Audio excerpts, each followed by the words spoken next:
Hello everyone, I am Pooja Raut. Welcome to Adda 24/7 school. सो बच्चों, इस video में हम जानने वाले हैं इंफ्रास्ट्रक्चर के बारे में। इंफ्रास्ट्रक्चर हमारे इंडियन इकोनॉमिक डेवलपमेंट का चैप्टर नंबर 8 है, जिसमें हम जानेंगे कि इंफ्रास्ट्रक्चर क्या होता है, इंफ्रास्ट्रक्चर के टाइप्स क्या होते हैं, और हम यहाँ पे बच्चों 2 इंफ्रास्ट्रक्चर को भी कवर करने वाले। यस, इस चैप्टर में हम पूरा इंफ्रास्ट्रक्चर जो हमारा चैप्टर है उसके सारे कॉन्सेप्ट कवर करेंगे। ये बच्चों आपका 1 शॉर्ट वीडियो है जिसमें हम पूरा इंफ्रास्ट्रक्चर कवर करने वाले हैं। सो देखते हैं बच्चों कि इंफ्रास्ट्रक्चर में क्या क्या हम देखने वाले हैं। हमारे कौन कौन से टॉपिक्स हैं जो हम पढ़ेंगे। पहला है इंफ्रास्ट्रक्चर, सेकंड है एनर्जी इंफ्रास्ट्रक्चर, थर्ड है हेल्थ इंफ्रास्ट्रक्चर। इनको भी हम एक एक करके समझेंगे। पहला इंफ्रास्ट्रक्चर में हम क्या समझेंगे, सबसे पहले हम इंफ्रास्ट्रक्चर का मीनिंग समझेंगे कि इंफ्रास्ट्रक्चर क्या होता है। देन हम पढ़ेंगे कि टाइप ऑफ इंफ्रास्ट्रक्चर क्या होता है। देन हम इसकी इंपॉर्टेंस और रेलेवेंस देखेंगे कि इंफ्रास्ट्रक्चर की इंपॉर्टेंस क्या है। देन हम status of infrastructure in India देखेंगे कि इंडिया में इंफ्रास्ट्रक्चर का क्या स्टेटस है। बच्चों, हम लोग इस चैप्टर में, इस वीडियो में, इस चैप्टर में डीपली नहीं जाएंगे। डीपली वीडियो ऑलरेडी बना दी है हमने, आप बच्चों उनको देख सकते हो। इसी चैनल पे आपको इसी वीडियो के नीचे प्लेलिस्ट दी हुई है बच्चों, उसमें जाके आप वीडियोस देख सकते हो। सारे के सारे वीडियो कॉन्सेप्ट के जितने भी वीडियोस हैं ऑलरेडी बन चुके हैं, आप वहां जाके देख सकते हो। सो स्टार्ट करेंगे। सबसे पहले जानेंगे इंफ्रास्ट्रक्चर के बारे में। इंफ्रास्ट्रक्चर क्या होता है। इंफ्रास्ट्रक्चर एक सपोर्ट सर्विसेज प्रोवाइड करता है। सपोर्ट सर्विसेज किस में, हमारे इकोनॉमिक डेवलपमेंट में, इकोनॉमिक प्रोडक्शन में। अब बच्चों, जितना अच्छा इंफ्रास्ट्रक्चर होगा उतना ही अच्छा हमारा क्या होगा, इकोनॉमिक डेवलपमेंट होगा। सो हम कहेंगे इंफ्रास्ट्रक्चर क्या है। Infrastructure provide supporting services. क्या प्रोवाइड करता है, सपोर्टिंग सर्विसेज प्रोवाइड करता है। किस में, मेन एरिया, इकोनॉमिक के जो मेन एरिया है, like industry and agriculture production में ये सपोर्ट सर्विसेज प्रोवाइड करता है। डोमेस्टिक और फॉरेन ट्रेड में ये सपोर्ट सर्विसेज प्रोवाइड करता है, और कॉमर्स में ये सपोर्ट सर्विसेज प्रोवाइड करता है। अब बच्चों अज्यूम करके देखो कि कोई ऐसी इकोनॉमी है जिसमें कि इलेक्ट्रिसिटी नहीं है। सो क्या वहां का प्रोडक्शन या क्या वहां का डेवलपमेंट अच्छे तरीके से हो पाएगा? हम कहेंगे नहीं मैम। सो यहाँ पे बच्चों इलेक्ट्रिसिटी या एनर्जी क्या कर रहा है, अपनी सपोर्ट सर्विसेज प्रोवाइड करता है प्रोडक्शन को यहाँ पे इंक्रीज करने में। सो मैम इंफ्रास्ट्रक्चर भी क्या कर रहा है, सपोर्ट सर्विसेज प्रोवाइड करता है। इंफ्रास्ट्रक्चर में बच्चों ये सारा जो है इंफ्रास्ट्रक्चर में आ जाता है। जैसे हम ट्रांसपोर्टेशन की बात कर लेते हैं, एनर्जी की बात कर लेते हैं, एजुकेशन, हेल्थ, ये सब किस में आता है, इंफ्रास्ट्रक्चर में आता है। अब इनको जानते हैं, आगे बढ़ते हैं और जानते हैं टाइप ऑफ इंफ्रास्ट्रक्चर के बारे में। सो यहाँ पे 2 टाइप के इंफ्रास्ट्रक्चर है। फर्स्ट है इकोनॉमिक इंफ्रास्ट्रक्चर, सेकंड है सोशल इंफ्रास्ट्रक्चर। अब इकोनॉमिक इंफ्रास्ट्रक्चर के बारे में समझते हैं कि इकोनॉमिक इंफ्रास्ट्रक्चर क्या है। सो अगर हम इकोनॉमिक इंफ्रास्ट्रक्चर की बात करते हैं, इकोनॉमिक इंफ्रास्ट्रक्चर क्या है बच्चों, ऐसी सपोर्ट सर्विसेज हैं जो कि डायरेक्टली इकोनॉमिक प्रोडक्शन को यहाँ पे इंक्रीज करती है या फिर उनको इफेक्ट करती है। यानी कि ये डायरेक्टली लिंक है हमारी, ये जो सपोर्ट सर्विसेज हैं ये डायरेक्टली लिंक है हमारे प्रोडक्शन से। अगर इकोनॉमिक इंफ्रास्ट्रक्चर अच्छा होगा सो हमारा इकोनॉमिक डेवलपमेंट या इकोनॉमिक प्रोडक्शन भी अच्छा होगा। अगर इकोनॉमिक इंफ्रास्ट्रक्चर हमारा सही नहीं होगा तो हमारा इकोनॉमिक डेवलपमेंट या इकोनॉमिक प्रोडक्शन भी सही नहीं होगा। अब अगर हम बात करें इकोनॉमिक इंफ्रास्ट्रक्चर में तो हम किस किस को इंक्लूड करेंगे, ट्रांसपोर्टेशन को इंक्लूड करेंगे, एनर्जी को इंक्लूड करेंगे और कम्युनिकेशन को इंक्लूड करेंगे। सो अगर हम बात करें infrastructure associate with energy, transportation और कम्युनिकेशन, ये तीनों किससे एसोसिएट है, ये तीनों जो फैसिलिटीज हैं हमारे इकोनॉमिक इंफ्रास्ट्रक्चर की हैं, और ये क्या करती हैं, ये डायरेक्टली सपोर्ट करती है हमारे इकोनॉमिक प्रोडक्शन को। जैसे कि अगर सपोज दैट कोई इंडस्ट्री है, अब उस इंडस्ट्री में इलेक्ट्रिसिटी ना हो तो, मान लो कोई इंडस्ट्री है उसमें इलेक्ट्रिसिटी ना हो, सो क्या वहां पे प्रोडक्शन हो पाएगा, या जो प्रोडक्शन की जो रेट है, जो जितनी स्पीडली होना चाहिए, क्या उतनी स्पीडली हो पाएगा बिना इलेक्ट्रिसिटी के? हम कहेंगे नहीं मैम। सो एनर्जी यहाँ क्या कर रही है, डायरेक्टली सपोर्ट कर रही है प्रोडक्शन में, जो गुड्स का प्रोडक्शन है उसमें। ट्रांसपोर्टेशन भी एक जगह से दूसरी जगह जो डिस्ट्रीब्यूशन करना है गुड्स का, उसमें सपोर्ट कर रहा है। सो मैम हम कहेंगे यहाँ पे it facilitate production and distribution of goods and services. Services. ये क्या कर रहे हैं, ये यहाँ पे सपोर्ट सर्विसेज प्रोवाइड कर रहे हैं किसके लिए, एक तो प्रोडक्शन को ग्रो करने में, सेकेंडली ये डिस्ट्रीब्यूशन ऑफ गुड्स और सर्विसेज में भी क्या कर रहे हैं, सपोर्ट सर्विसेज प्रोवाइड कर रहे हैं। सो यहाँ पे हमने जाना इकोनॉमिक इंफ्रास्ट्रक्चर के बारे में। अब जान लेते हैं सोशल इंफ्रास्ट्रक्चर के बारे में। सोशल इंफ्रास्ट्रक्चर क्या है? अगर हम सोशल इंफ्रास्ट्रक्चर की बात करें सो ये डायरेक्टली सपोर्ट नहीं कर रहे हैं हमारे इकोनॉमिक इंफ्रास्ट्रक्चर को, या फिर ये डायरेक्टली सपोर्ट नहीं कर रहे हैं हमारे इकोनॉमिक प्रोडक्शन को, बल्कि ये इनडायरेक्टली सपोर्ट कर रहे हैं हमारे इकोनॉमिक प्रोडक्शन को। कैसे? जैसे अगर हम बात करें सो इसमें 3 सेक्टर आते हैं। जनरली इसमें 3 फैसिलिटी आती है। कौन कौन सी? एजुकेशन, हेल्थ और हाउसिंग। अगर हम बात करें एजुकेशन की, एजुकेशन में हम जहाँ पढ़ते हैं स्कूल में, कॉलेज में, सो हमें एजुकेशन क्यों दी जा रही है, हमें ह्यूमन कैपिटल क्यों बनाया जा रहा है, ताकि जब हम बड़े हों तो हम कहीं पे काम करें और हमारी वजह से क्या हो, हमारी कंट्री की जीएनपी इंक्रीज हो, गुड्स और सर्विसेज बढ़े, प्रोडक्शन बढ़े, जीडीपी बढ़े। सो मतलब क्या है, हमें इन्वेस्टमेंट किया जा रहा है किसके लिए, ताकि जब हम बड़े होंगे कुछ समय बाद क्या करेंगे, अपनी कंट्री को अपनी सर्विसेज देंगे और प्रोडक्शन को इंक्रीज करेंगे। यानी हमारा स्कूल या फिर जो हॉस्पिटल है या जो हाउसिंग है वो डायरेक्टली इकोनॉमिक प्रोडक्शन में यहाँ पे सपोर्ट नहीं कर रहा, बल्कि वो हमारे थ्रू क्या कर रहा है, यहाँ पे इकोनॉमिक सपोर्ट कर रहा है, इकोनॉमिक प्रोडक्शन को सपोर्ट कर रहा है। सो यहाँ पे इनडायरेक्टली क्या होता है, यहाँ पे इनडायरेक्टली सपोर्ट करता है हमारा सोशल इंफ्रास्ट्रक्चर इकोनॉमिक प्रोडक्शन को। ये बच्चों इस इंफ्रास्ट्रक्चर से रिलेटेड कौन कौन सी है हमारी सर्विसेज, एजुकेशन है, हेल्थ है और हाउसिंग है। ठीक है। Social infrastructure means those basic activities and services which in addition to achieve certain social objective indirectly help various economic activity. क्या कर रहा है, इनडायरेक्टली हेल्प कर रहा है किसमें, यहाँ पे इकोनॉमिक एक्टिविटी में। यही क्या है हमारा सोशल इंफ्रास्ट्रक्चर। ये क्या करता है, जो हमारे फैक्टर ऑफ प्रोडक्शन है, जो लेबर है या जो लोग रह रहे हैं इकोनॉमी में, उनकी हेल्थ को अच्छा करता है, उनकी जो प्रोडक्टिविटी है वो इंक्रीज करता है, जिससे कि इकोनॉमिक प्रोडक्शन भी क्या होता है, इंक्रीज होता है। सो हमने जाना सोशल इंफ्रास्ट्रक्चर के बारे में। अब जान लेते हैं इंपॉर्टेंस या रेलेवेंस क्या है इंफ्रास्ट्रक्चर की। सो इसके बारे में तो हमने बात कर ही ली है कि किसी भी कंट्री का अगर इंफ्रास्ट्रक्चर अच्छा है तो वहाँ का इकोनॉमिक प्रोडक्शन भी अच्छा होगा, वहाँ की जीडीपी भी इंक्रीज होगी और उनकी ग्रोथ भी अच्छी होगी। अगर हम इंपॉर्टेंस की बात करें सो हमारे सेक्टर वाइज किस तरह से बच्चों इंपॉर्टेंस है वो देख लेते हैं। सो सबसे पहले जानते हैं एग्रीकल्चर डेवलपमेंट में। एग्रीकल्चर डेवलपमेंट में हमारी क्या इंपॉर्टेंस है, यहाँ पे इंफ्रास्ट्रक्चर की ये जान लेते हैं। तो बच्चों एग्रीकल्चर में या फिर हम कहें मॉडर्न जो एग्रीकल्चर है, जिसमें हमें सीड्स की ज़रूरत होती है, फर्टिलाइजर्स की ज़रूरत होती है, पेस्टिसाइड्स की ज़रूरत होती है, ये सब जो हमारे फील्ड है या फिर एग्रीकल्चर लैंड है वहाँ तक कैसे पहुँचता है, ट्रांसपोर्टेशन से पहुंचता है। इसके अलावा जो क्रॉप बनाता है एक फार्मर, उस क्रॉप को कट करने के बाद वो क्रॉप कैसे जो कल्टीवेटेड लैंड है वहां से मंडी तक जाती है, ट्रांसपोर्टेशन से ही जाती है। इसके अलावा भाई बहुत सारी चीज़ों में जो है ट्रांसपोर्टेशन की ज़रूरत होती है। या फिर अगर हम बात करें ट्रैक्टर का यूज़ होता है, ट्रैक्टर का यूज़ होता है लैंड को कल्टीवेट करने में। सो उसमें क्या लगता है, उसमें फ्यूल लगता है, फ्यूल यानी एनर्जी लगती है, पेट्रोल लगता है। सो मैम यहाँ पे अल्टीमेटली इंफ्रास्ट्रक्चर का यूज़ हो रहा है एग्रीकल्चर डेवलपमेंट में लिए।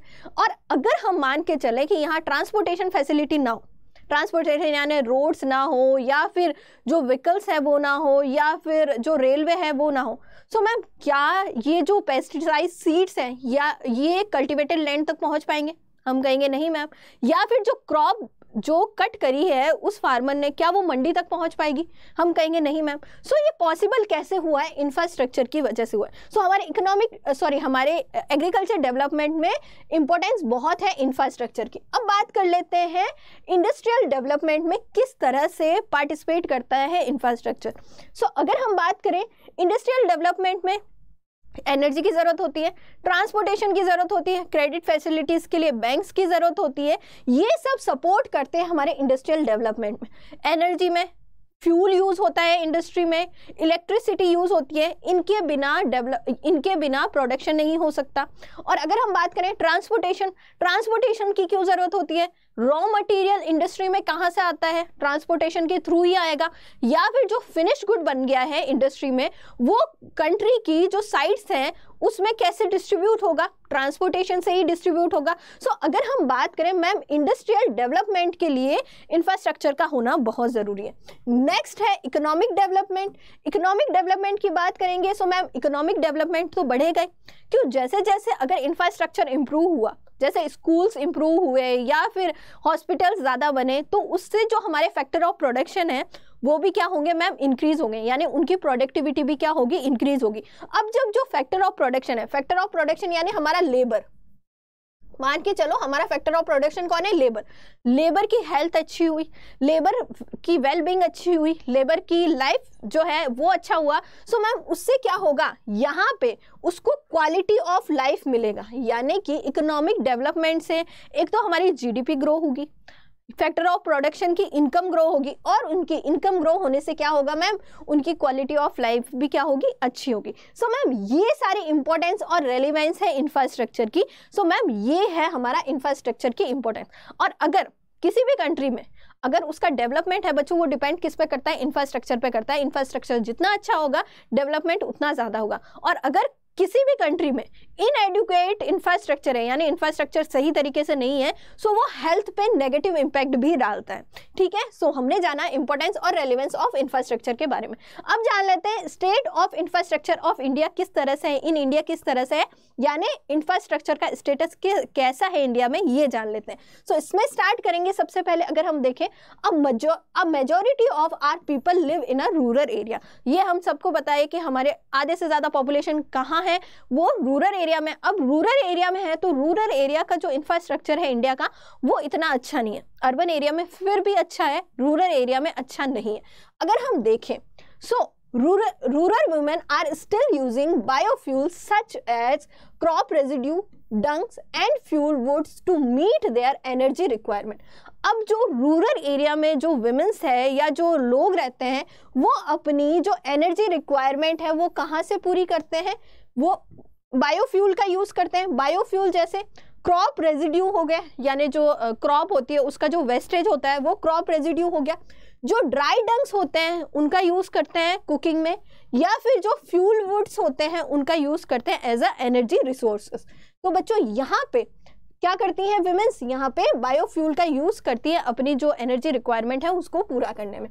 नेक्स्ट हम देखेंगे, अगर हम सेंसस 2011 का डेटा देखें तो यहाँ हमें पता चलेगा जो रूरल इंडिया है उसमें ओनली 56% जो हाउस होल्ड है have an electricity connection and 43% is still using kerosene. अगर हम इलेक्ट्रिसिटी या एनर्जी का डेटा देखें तो यहाँ पे हमें 2011 का जो सेंसस है उससे पता चलता है कि जो रूरल इंडिया है उसमें जो लोग रह रहे हैं वो अभी भी 56% के पास क्या पहुंची है, अभी इलेक्ट्रिसिटी पहुंची है, और बाकी 43% जो है वो उनके पास इलेक्ट्रिसिटी तो है नहीं, तो वो यहाँ पे क्या करते हैं, केरोसिन का यूज करते हैं। ठीक है बच्चों, नेक्स्ट हम देखेंगे इसी में 2011 का जो सेंसस है इसी का डेटा है, about 85% of rural house hold use biofuel for cooking. और जो बायोफ्यूल है जैसे ड्राई डंग्स हो गए या फायरवुड्स हो गए उनका यूज करते हैं। 85 जो रूरल एरिया में जो पॉपुलेशन रह रही है वो यूज करती है बायोफ्यूल, यानी रिमेनिंग जो 15% जो पॉपुलेशन है वही बच्चों जो नेचुरल गैस है उनका यूज करती है कुकिंग के लिए। नेक्स्ट है, अगर हम बात करें tap water availability is limited is only 31% in rural house hold, यानी कि हमारे जो टैप वाटर जो फैसिलिटी है या सेफ ड्रिंकिंग वाटर है वो सिर्फ 31% जो रूरल हाउस होल्ड है उन तक पहुंच पाया है, और बाकी जो 69% जो पॉपुलेशन है वो पानी कहाँ से पीती है, ओपन सोर्स से पीती है। ओपन सोर्स कौन से हो गए, जैसे कि वेल्स हो गए, टैंक्स हो गए, पॉन्ड्स हो गए, लेक्स हो गए, रिवर्स हो गए, कैनाल्स हो गए और एक्सेट्रा, यानी कि वो सेफ ड्रिंकिंग वाटर नहीं पीते हैं। उनके पास जो है 69% पॉपुलेशन, अराउंड 70% ही मान के चलते हैं, 70% जो पॉपुलेशन है वो अनसेफ वाटर ड्रिंकिंग वाटर पीती है। ठीक है बच्चों, ओपन सोर्स से वाटर पीती है, और टेप वाटर की अवेलेबिलिटी भी बहुत कम है, ओनली 30% ही है। सो बच्चों इस तरह का रूरल इंडिया का या फिर इंडिया का इंफ्रास्ट्रक्चर की कंडीशन है रूरल इंडिया में। ठीक है, आगे बढ़ते हैं बच्चों और जानते हैं access to improving sanitization in rural area was only 30%। उस ऐसे ही बच्चों जो सैनिटाइजेशन जो फैसिलिटीज हैं, साफ सफाई है, वो भी सिर्फ 30% ही हो पाई है रूरल इंडिया में। ये कंडीशन है बच्चों इंडिया की। नेक्स्ट देखते हैं हम, India invest very less on infrastructure. अगर हम बात करें तो इंडियन गवर्नमेंट जो है या इंडिया है वो इंफ्रास्ट्रक्चर में बहुत ही क्या करती है, लेस इन्वेस्ट करती है। यहाँ पे बच्चों डेटा दे रखा है कब का, यहाँ पे 2018 का डेटा दे रखा है, जो क्या बता रहा है, some infrastructure in India and other countries के बारे में बता रहा है। अब बच्चों यहाँ पे हमें कंट्रीज दे रखी है, China, Hong Kong, India, south Korea, Pakistan, Singapore और इंडोनेशिया। ये कंट्रीज दे रखी है और इनका जीडीपी का कितना कंट्रीब्यूशन है इनके इंफ्रास्ट्रक्चर में ये दिया हुआ है। सो चाइना का कंट्रीब्यूशन सबसे ज्यादा है, 44%, अपनी जीडीपी में से 44% चाइना इंफ्रास्ट्रक्चर पे इन्वेस्ट करता है। हांगकांग 22% और इंडिया बच्चों ये देखो, ये इंडिया का बता रहा है, इंडिया सिर्फ 30% इन्वेस्ट करता है अपनी जीडीपी का किस पे, इंफ्रास्ट्रक्चर में। और उसके बाद में अगर हम देखें, इंडोनेशिया भी इंडिया से ज्यादा क्या कर रहा है, इन्वेस्ट कर रहा है इंफ्रास्ट्रक्चर में। पाकिस्तान सिर्फ 16% कर रहा है और सिंगापुर 28% कर रहा है। इवन साउथ कोरिया भी ज्यादा इन्वेस्ट कर रहा है इंडिया से। ड्रिंकिंग वाटर सोर्स में हमारा इंडिया का अच्छा खासा डेटा है। अगर सैनिटाइजेशन सर्विस की बात करें तो सिर्फ 40% के पास ही क्या है, अभी तक सैनिटाइजेशन सर्विसेज पहुंच पाई है। मोबाइल यूजर या मोबाइल सब्सक्राइबर्स की बात करें पर 100 यूजर्स में से, तो इंडिया में सिर्फ 87 यानी 100 में से 87 जो पॉपुलेशन है उनके पास क्या है, पीपल है, उनके पास मोबाइल फोन है। और consumption of energy ton of oil equipment, अगर हम यहाँ पे इक्विवेलेंट, ठीक है, अगर हम कंजप्शन ऑफ एनर्जी की बात करें तो इंडिया का एनर्जी कंजप्शन बहुत ज़्यादा है, क्योंकि इंडिया की पॉपुलेशन ज़्यादा है तो एनर्जी कंजप्शन भी क्या है, ज़्यादा है। कितना है, 809। वहीं चाइना का इवन ज़्यादा होगा, क्योंकि चाइना में भी क्या है बच्चों, वहाँ पे भी कंजप्शन ज़्यादा है, क्योंकि उनकी भी पॉपुलेशन ज़्यादा है।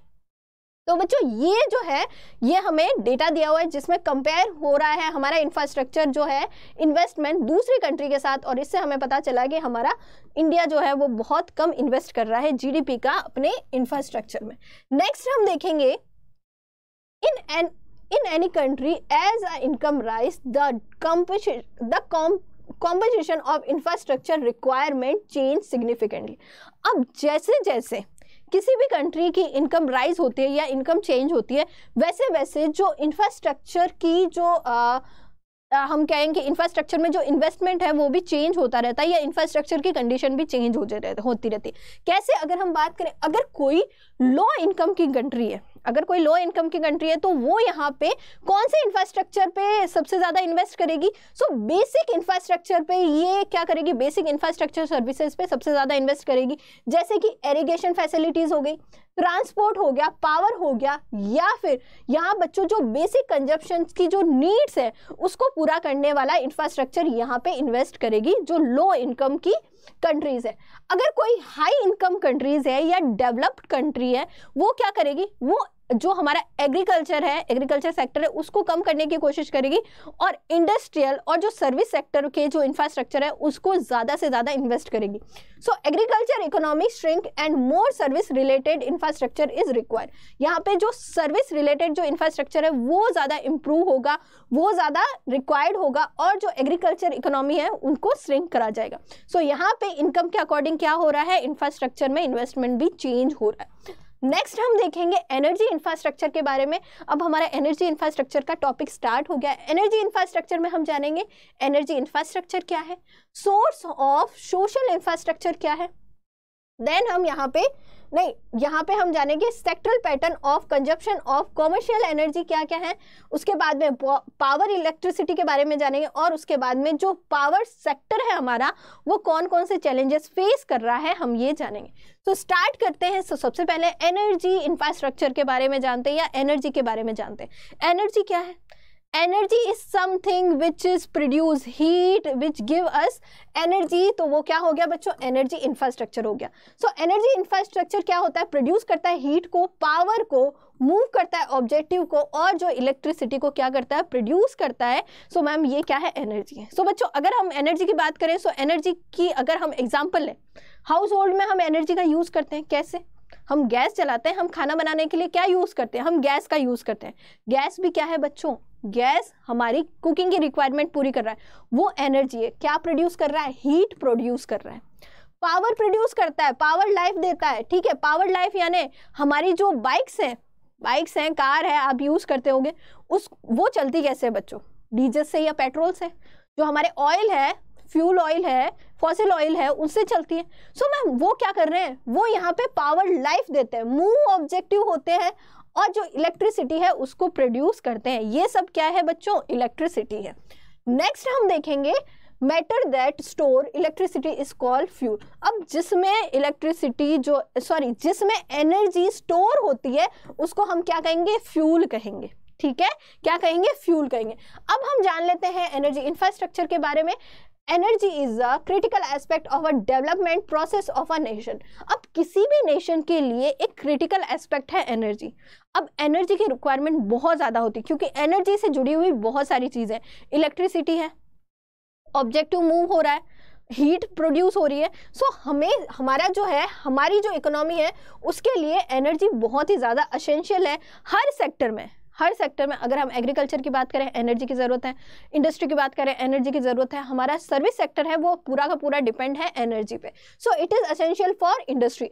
एसेंशियल क्यों है, क्योंकि इंडस्ट्री में इलेक्ट्रिसिटी का यूज़ होता है, इंडस्ट्री में फ्यूल्स का यूज़ होता है। फ्यूल यानी हमारा पेट्रोल हो गया, डीजल हो गया, इनके बिना नहीं हो सकता मैम कुछ भी काम। सो इसीलिए मैम इंडस्ट्री में बहुत ज़्यादा एसेंशियल है, इंडस्ट्रियल प्रोडक्शन के लिए एनर्जी की बहुत ज़्यादा ज़रूरत होती है।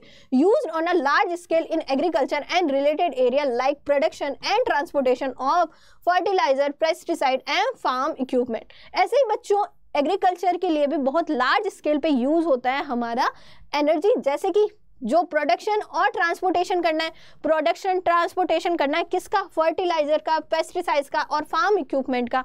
सो मैम ट्रांसपोर्टेशन में क्या यूज होता है, एनर्जी का ही तो यूज होता है, फॉसिल फ्यूल का यूज होता है, ऑयल्स का यूज होता है, वो सब क्या है मैम, एनर्जी तो प्रोड्यूस कर रहे हैं। सो मैम इसके लिए भी मैम जरूरी है। नेक्स्ट है बच्चों, अगर हम बात करें, it is required a house for cooking, house hold, lighting और हीटिंग। और मैम हाउस होल्ड के लिए मैम क्यों रिक्वायर होता है, क्योंकि हाउस होल्ड में एनर्जी से कुकिंग होती है, भाई गैस का यूज करते हैं जो कि हीट प्रोड्यूस करती है, ठीक है। इसके अलावा जो लाइटिंग और हीटिंग है वो भी कहाँ से मिलती है, हमें इलेक्ट्रिसिटी से मिलती है, और इलेक्ट्रिसिटी क्या है मैम, एनर्जी है। अब बच्चों आगे बढ़ते हैं, इसमें हम देखेंगे कि जो एनर्जी है मैम वो टाइम टू टाइम जो ह्यूमन बींग्स है उसके टाइम के साथ साथ क्या हुई है, इसमें भी एडवांसमेंट आई है। पहले लोग जो है ट्रेडिशनल जो यूज़ करते थे, बायोफ्यूल का यूज़ करते थे खाना बनाने में, अब धीरे धीरे कॉमर्शियल फ्यूल का यूज़ कर रहे थे, धीरे धीरे कॉमर्शियल फ्यूल की तरफ आ रहे हैं। जहाँ लोग पहले लकड़ियाँ जलाते थे खाना बनाने में, अब गैस का यूज़ कर रहे हैं। सो एनर्जी क्या हो रही है बच्चों, चेंज होती जा रही है। सो अब सोर्स ऑफ एनर्जी की बात करेंगे। सो सोर्स ऑफ एनर्जी में हमारी दो सोर्स है, पहला है कॉमर्शियल सोर्स, सेकेंड है non commercial source. Commercial source की बात करेंगे, सो हमारा कॉमर्शियल सोर्स अगर हम बात करें, ऐसे सोर्सेज ऑफ एनर्जी जिनको मार्केट में हम इजीली परचेज और सेल कर सकते हैं, वो हमारे क्या हो गए बच्चों, commercial source of energy. Commercial source are coal, petroleum and electricity आज they are bought and sold easily in a market. So हम इसमें क्या क्या इंक्लूड करेंगे, कोल हो गया, पेट्रोलियम हो गया, इलेक्ट्रिसिटी हो गया, ये सारा हमारा कॉमर्शियल सोर्स ऑफ एनर्जी आपको बच्चों कहीं पे भी मार्केट में मिल जाता है ये। नेक्स्ट हम देखते हैं बच्चों, ये वाला जो हमारा सोर्स है वो क्या है, non renewable source of energy है। Non renewable source of energy यानी एक बार अर्थ से हमारा कोल खत्म हो गया या पेट्रोल खत्म हो गया, उसके बाद में हम उसको फिर से रिन्यू नहीं कर सकते, हम ह्यूमन बीइंग उसको फिर से नहीं बना सकते। So ma'am non renewable source of energy है ये। नेक्स्ट हम देखते हैं, commercial source of energy are generally exhibitable without expansion of hydro power. ये जो कॉमर्शियल सोर्स ऑफ एनर्जी होती है बच्चों, वो क्या होती है, एग्जिस्टेबल होती है। एग्जिस्टेबल मतलब ये बच्चों हमारे इन्वायरमेंट को पोल्यूटेट करती है, बेसिकली सिंपल सी बात है। जैसे हम पेट्रोल का यूज़ करते हैं तो हमारे पेट्रोल को ऑब्जर्व नहीं कर पाता environment. So ma'am hydro power को छोड़ के ये क्या होती है, ये हमारे एग्जिस्टेबल होती है।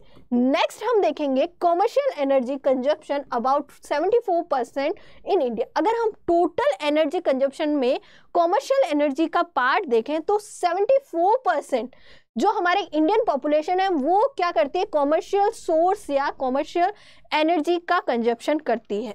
74% कॉमर्शियल एनर्जी का कंजप्शन करते हैं और 26% नॉन कॉमर्शियल एनर्जी का कंजप्शन करते हैं। Coal and lignite with the largest share of 74%। अब इसमें भी कॉमर्शियल सोर्स में सबसे ज्यादा परसेंट किसका है, सबसे ज्यादा यूज क्या होता है, कोल और लिग्नाइट यूज होता है, कितना है, अबाउट 74%। नेक्स्ट हम देखेंगे oil at 10%, natural gas at 9%, hydro और other renew and non renewable source at 7%। ऐसे बच्चों जो ऑयल है वो कितना 10% यूज होता है, हमारी इंडियन पॉपुलेशन है वो 10% ऑयल यूज करती है, 9% नेचुरल गैस का यूज होता है, और यहाँ पे हाइड्रो और अदर जो रिन्यूएबल एनर्जी है वो 7% यूज करते हैं बाकी लोग। अब बच्चों जैसे जैसे हमारी पॉपुलेशन इंक्रीज हो रही है वैसे वैसे हमारी जो कॉमर्शियल एनर्जी के जो डिमांड है वो भी क्या हो रही है, कंटिन्यूसली इंक्रीज हो रही है। अब अगर हम बात करें non commercial source of energy, तो non commercial source of energy यानी जो हमें इजीली मार्केट में अवेलेबल नहीं होते। So non commercial source of energy यानी फ्यूल वुड, एग्रीकल्चर वेस्टेज और ड्राई डंक्स इसमें आते हैं। ये इजीली मार्केट में आपको नहीं मिलेंगे, आप बहुत कोशिश करोगे तब जाके आपको मिलेंगे। अगर हम बात करें बच्चों ये क्या होते हैं, ये रिन्यूएबल सोर्स ऑफ एनर्जी होते हैं। यानी रिन्यूएबल सोर्स ऑफ एनर्जी का मतलब एक बार जैसे हम फ्यूल वुड्स की बात करते हैं, अगर कोई ट्री है उसको कट किया हमने, फ्यूल वुड उससे बनाया, अब अगर हम चाह रहे हैं तो हम एक और ट्री लगा सकते हैं, यानी हम इनको फिर से क्या कर सकते हैं, एज अ ह्यूमन बीइंग इसको हम फिर से बना सकते हैं। ये ऐसे वाले एनर्जी सोर्स हैं। These are non commercial as they are not available in the market on a large scale. ये लार्ज स्केल पे हमें मार्केट में अवेलेबल नहीं होते। नेक्स्ट हम देखेंगे more than 60% of Indian house hold depends on traditional source of energy. Total energy consumption में बच्चों नॉन कॉमर्शियल सोर्स का कितना पार्टिसिपेट है या फिर कितना कंजप्शन है, सो 26% कंजप्शन है non commercial source of energy का। और जो रूरल इंडिया में रहते हैं जो लोग, उनके अगर हम रूरल इंडियन हाउस होल्ड की बात करें, सो 60%, मोर देन जो 60% हाउस होल्ड है वो डिपेंड है कहाँ पे, ट्रेडिशनल सोर्स ऑफ एनर्जी पे। इन सारे सोर्स पे, ये सारे ट्रेडिशनल सोर्स ऑफ एनर्जी है। नेक्स्ट हम देखेंगे over 26% of a total energy consumption, और इसमें अगर हम टोटल कंजप्शन में देखें सो 26% जो पॉपुलेशन है वो non commercial source of energy से अपना कंजप्शन पूरा करती है। नेक्स्ट हम देखेंगे सोर्स ऑफ एनर्जी में ही there are 3 other source of energy which are commonly termed as non-conventional source like solar energy, wind energy and tidal power। अब ये जो हमारे कॉमर्शियल और non commercial source of energy है ये कन्वेंशनल सोर्स ऑफ एनर्जी है, इनको हम इजीली क्या कर सकते हैं, परचेज कर सकते हैं, सेल कर सकते हैं। पर ये जो तीनों सोर्स ऑफ एनर्जी है, सोलर एनर्जी, विंड एनर्जी और टाइडल पावर जो एनर्जी है, इनको हम इजीली परचेज और सेल नहीं कर सकते। ये हमारे non conventional source of energy है। कैसे, हमारा सोलर पावर आपने भी बच्चों देखा होगा, ये सोलर प्लेट्स देखी होगी जिसमें जो सनलाइट पड़ती है एंड देन उसी सनलाइट से हम क्या करते हैं, एनर्जी का प्रोडक्शन करते हैं, यानी इलेक्ट्रिसिटी का प्रोडक्शन करते हैं। नेक्स्ट हम बात करें विंड पावर, तो विंड पावर से क्या होता है बच्चों, यहाँ पे जो विंड एनर्जी होती है वो कैसी होती है, जो हवा आती है उससे वो ये जो है वो पंख चलते हैं और उससे एनर्जी क्या होती है, इलेक्ट्रिसिटी का यहाँ पे प्रोडक्शन होता है एंड देन इलेक्ट्रिसिटी का सप्लाई होता है। टाइडल पावर की अगर हम बात करें, टाइडल पावर से क्या होता है बच्चों, यहाँ पे एक टाइडल बनाया जाता है, एक ब्रिज बनाया जाता है और जो वेव्स होती है उससे क्या करा जाता है, एनर्जी यहाँ पे प्रोड्यूस करी जाती है। सो ये तीनों क्या है, non conventional source of energy है। नेक्स्ट हम बात करें ma'am sectoral pattern of consumption of commercial energy की। सो कैसा सेक्टरल पैटर्न है इंडिया का कॉमर्शियल एनर्जी के कंजप्शन में, ये देखेंगे हम 1953 से लेकर 2018 का डेटा, 17-18 का डेटा। तो मैम यहाँ पे हमें सेक्टर दिए हुए हैं हमारी इकोनॉमी के, पहला है हाउस होल्ड, दूसरा एग्रीकल्चर, तीसरा इंडस्ट्री, चौथा है transport and fifth is others. अब देखेंगे अगर 1953 और 4 का डेटा देखें, सो सबसे ज्यादा कॉमर्शियल एनर्जी का कंजप्शन कौन कर रहा है, ट्रांसपोर्ट कर रहा है, और सबसे कम यहाँ पे देखें सो सबसे कम एनर्जी का कॉमर्शियल एनर्जी का कंजप्शन कौन कर रहा है? एग्रीकल्चर कर रहा है। अब यही सिनेरियो चेंज होके 2017 और 18 में अगर हम बात करें, ट्रांसपोर्टेशन का जो कंजप्शन है कॉमर्शियल एनर्जी का वो कम होके कितना हो गया? 1% हो गया 2017 और 18 के डेटा के अकॉर्डिंग। और जो एग्रीकल्चर है उसका यहाँ पे कंजप्शन इंक्रीज होके कितना हो गया? 18%। ऐसे ही अगर हम बात करें हाउस होल्ड की, तो हाउस होल्ड में भी कॉमर्शियल एनर्जी का कंजप्शन क्या है? यहाँ पे 24%। पर सबसे ज़्यादा जो अगर 2017 और 18 का डेटा देखें तो यहाँ पे इंडस्ट्री का कॉमर्शियल एनर्जी में सबसे ज़्यादा यहाँ पे कंजप्शन है, और यहाँ पे जो अदर्स है उनका 15% है। सो इस तरह का हमारा सेक्टर वाइज कॉमर्शियल एनर्जी का कंजप्शन दिया हुआ है बच्चों। और ये जो डेटा है हमारा 9th 5 ईयर प्लान से हमने लिया है। नेक्स्ट हम देखेंगे पावर और इलेक्ट्रिसिटी के बारे में। पावर और इलेक्ट्रिसिटी किस तरह से हमारे इंडिया में है ये जान लेते हैं। सो पावर और इलेक्ट्रिसिटी भाई, जिससे हमारे मोबाइल्स चार्ज होते हैं, जिससे बहुत सारी चीज़ें होती है, जिससे हमारे घर में लाइट जलती है, ठीक है, वो सारी क्या है? पावर और इलेक्ट्रिसिटी है।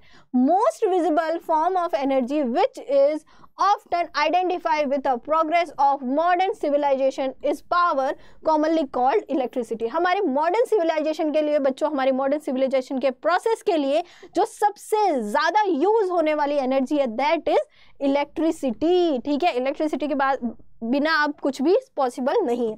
नेक्स्ट है बच्चों, the growth rate of demand and a power is generally higher than GDP growth rate.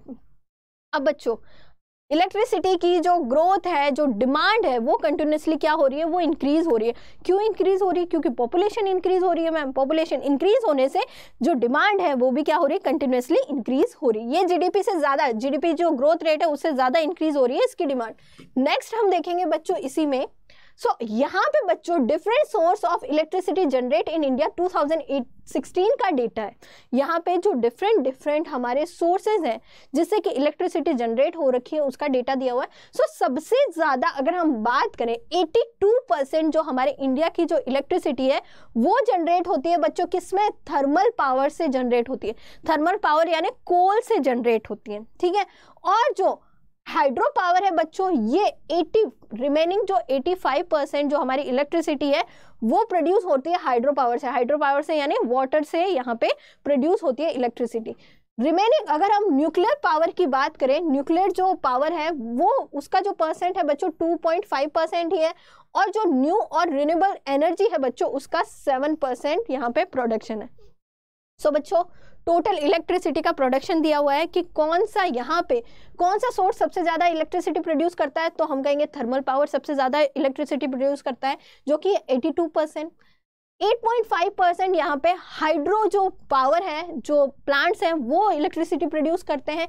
7% जो हमारे न्यू या जो रिन्यूएबल सोर्स ऑफ एनर्जी है वो यहाँ पे इलेक्ट्रिसिटी का प्रोडक्शन करते हैं। और न्यूक्लियर पावर है, न्यूक्लियर एनर्जी के सोर्स है, वो सिर्फ 2.5% ही एनर्जी का प्रोडक्शन करते हैं। अब हम देखेंगे बच्चों इसी में चैलेंजेस कौन कौन से हैं पावर सेक्टर को इंडिया में, ये देख लेते हैं। सो अगर हम बात करें, India's installed capacity to generate electricity is not sufficient to feed the high economic growth। अगर हम इंडिया की बच्चों इलेक्ट्रिसिटी जनरेशन में बात करें, सो क्या हो रहा है? पॉपुलेशन जैसे जैसे इंक्रीज हो रही है इंडिया की, वैसे वैसे इलेक्ट्रिसिटी की डिमांड भी क्या हो रही है? इंक्रीज हो रही है। सो अभी की जो इंस्टॉल कैपेसिटी है वो सफिशिएंट नहीं है कि जो डिमांड है उनको सप्लाई कर सके इलेक्ट्रिसिटी। ठीक है, वो क्या है? इनसफिशिएंट है इकोनॉमिक ग्रोथ के लिए, हमारे हाई इकोनॉमिक ग्रोथ के लिए क्या है? वो इनसफिशिएंट है। The installed capacity is underutilized because plants are not run properly। अब ये underutilized क्यों है? मतलब हमारे अगर हम बात करें जो इंस्टॉल कैपेसिटी है वो अंडर यूटिलाइज क्यों है? क्योंकि जो प्लांट्स लगे हुए हैं इलेक्ट्रिसिटी के वो प्रॉपरली रन नहीं हो रहे, इसकी वजह से क्या है मैम? अंडर यूटिलाइज है। नेक्स्ट है India's commercial energy supply need to grow at about 7%। अब हम इंडियन कॉमर्शियल एनर्जी की बात करें, सो हमारा इंडियन कॉमर्शियल जो एनर्जी है वो क्या होता है? वो ग्रो होता रहता है। यहाँ पे 7% से हमें नीड है उसको ग्रो करने की। नेक्स्ट हम देखेंगे, at present India is able to add only 20,000 megawatt a year. अभी अगर हम बात करें हमारे इंडिया में एवरी ईयर क्या हो रहा है? ओनली 20,000 मेगावाट जो है इतनी ही इलेक्ट्रिसिटी यहाँ पे ऐड होती है, हमें इससे ज़्यादा ऐड करने की ज़रूरत है। नेक्स्ट हम देखेंगे state electricity board SEBS incurred losses exceed 20,000 crore due to transmission and distribution losses, wrong pricing of electricity and other inefficiency। पहला हमने देखा इंस्टॉल कैपेसिटी सही नहीं है, अंडर यूटिलाइज हो रहा है हमारे प्लांट्स का। सेकंड है जो हमारे स्टेट इलेक्ट्रिसिटी बोर्ड्स हैं उनको कंटिन्यूसली लॉस हो रहा है। अगर हम बात करें उनका जो लॉस है वो 20,000 करोड़ से ज़्यादा हो गया है।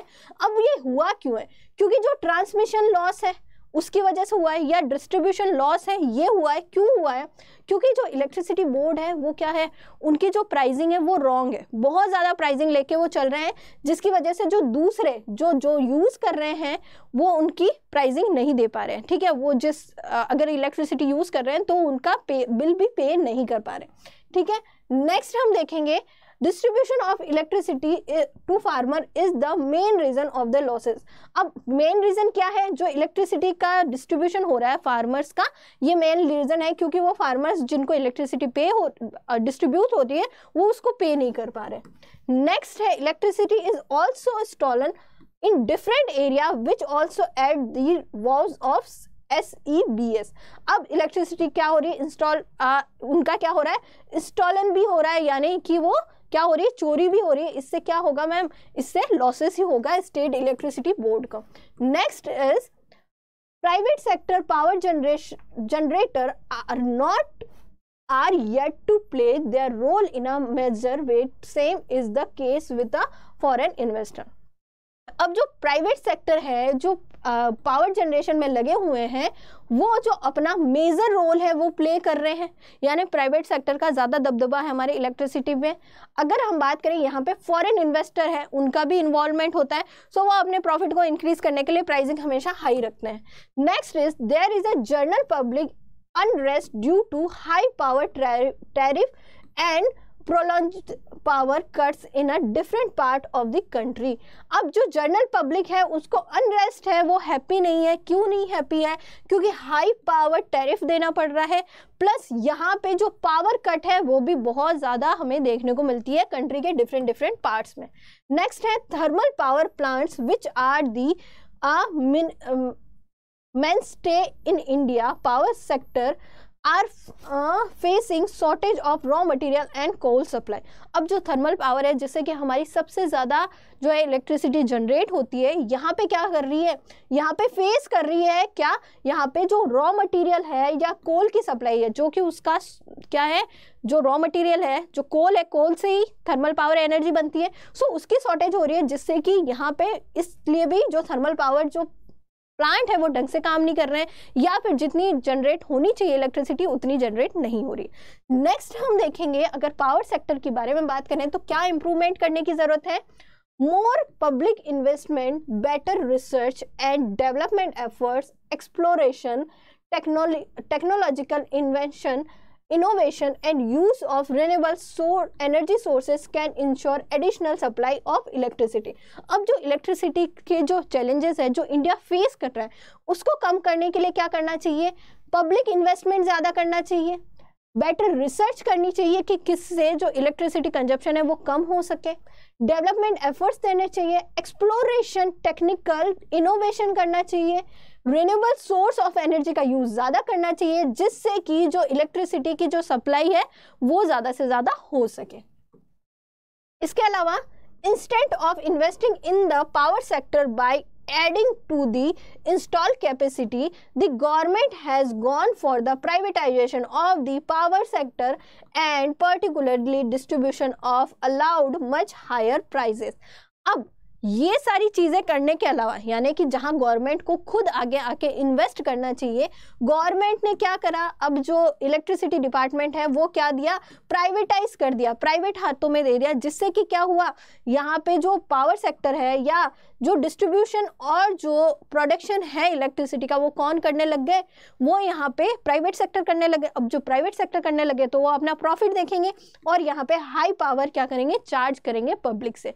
सो गवर्नमेंट को ये सारी चीज़ें करनी चाहिए जिससे कि क्या हो, यहाँ पे फिर से गवर्नमेंट को जो पावर सेक्टर है वो अपने हाथों में ले लेना चाहिए, इससे कि उनकी इंस्टॉल कैपेसिटी है वो भी इंक्रीज हो और जो है पावर प्रोडक्शन का और सप्लाई भी क्या हो, इंक्रीज हो, जिससे जो पावर के सेक्टर में या इलेक्ट्रिसिटी में जो चैलेंजेस फेस कर रहा है इंडिया वो कम हो सके। नेक्स्ट हम जानेंगे हेल्थ इंफ्रास्ट्रक्चर के बारे में। सो हेल्थ इंफ्रास्ट्रक्चर में क्या समझेंगे हम हेल्थ इंफ्रास्ट्रक्चर को जानेंगे कि हेल्थ इंफ्रास्ट्रक्चर क्या है, स्टेटस क्या है हेल्थ इंफ्रास्ट्रक्चर ऑफ इंडिया का, और उसके बाद में हेल्थ सिस्टम इन इंडिया कैसा है, प्राइवेट सेक्टर का क्या रोल है हेल्थ इंफ्रास्ट्रक्चर में, मेडिकल इंफ्रास्ट्रक्चर मेडिकल टूरिज्म क्या है इसके बारे में देखेंगे, इंडियन सिस्टम ऑफ मेडिसिन क्या है, indicators of health and health infrastructure, a critical appraisal करेंगे उसका, और लास्टली हम जानेंगे विमेन हेल्थ के बारे में। सो स्टार्ट करेंगे बच्चों, हेल्थ क्या है। सबसे पहले तो हम हेल्थ के बारे में जानते हैं।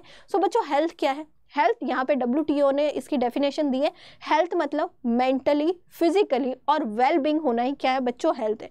अगर कोई बच्चों पर्सन है वो फिजिकली हेल्थ है और मेंटली हेल्थी नहीं है, सो हम उसको हेल्दी नहीं करेंगे, उसको मेंटली, फिजिकली और वेल बीइंग होना ही क्या है बच्चों, हेल्दी होना है।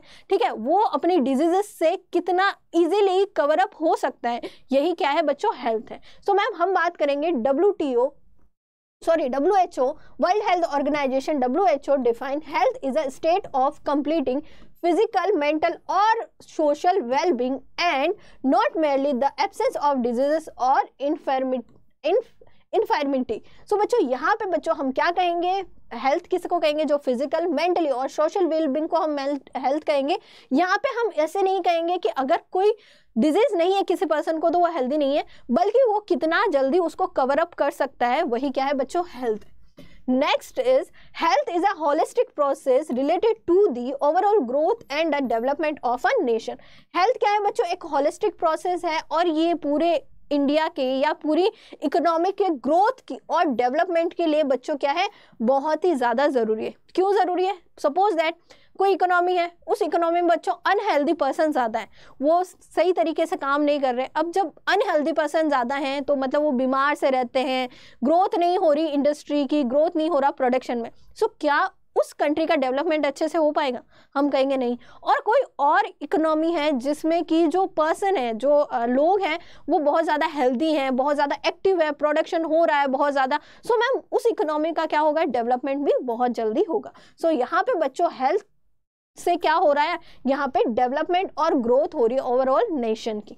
नेक्स्ट हम देखेंगे हेल्थ इंफ्रास्ट्रक्चर में ही, हेल्थ इंफ्रास्ट्रक्चर में अब किस किस को इंक्लूड करेंगे, हेल्थ इंफ्रास्ट्रक्चर में हम यहाँ पे इंक्लूड करेंगे हॉस्पिटल्स को, इंक्लूड किसको करेंगे, हॉस्पिटल्स को, डॉक्टर्स को, नर्सेस को, अदर पैरामेडिकल प्रोफेशनल्स हो गए, बेड्स हो गए, इक्विपमेंट्स हो गए required in a hospital and well developed pharmaceutical industry. अब बच्चों हम किस किस को ऐड करेंगे, अगर हम बात करते हैं तो हॉस्पिटल्स को हम ऐड करेंगे, हॉस्पिटल्स में जो डॉक्टर्स काम कर रहे हैं उनको हम ऐड करेंगे, जो नर्सेज हैं, जो अदर पैरामेडिकल जो प्रोफेशनल्स हैं उनको हम मैम इंफ्रास्ट्रक्चर में, हेल्थ इंफ्रास्ट्रक्चर में ऐड करेंगे।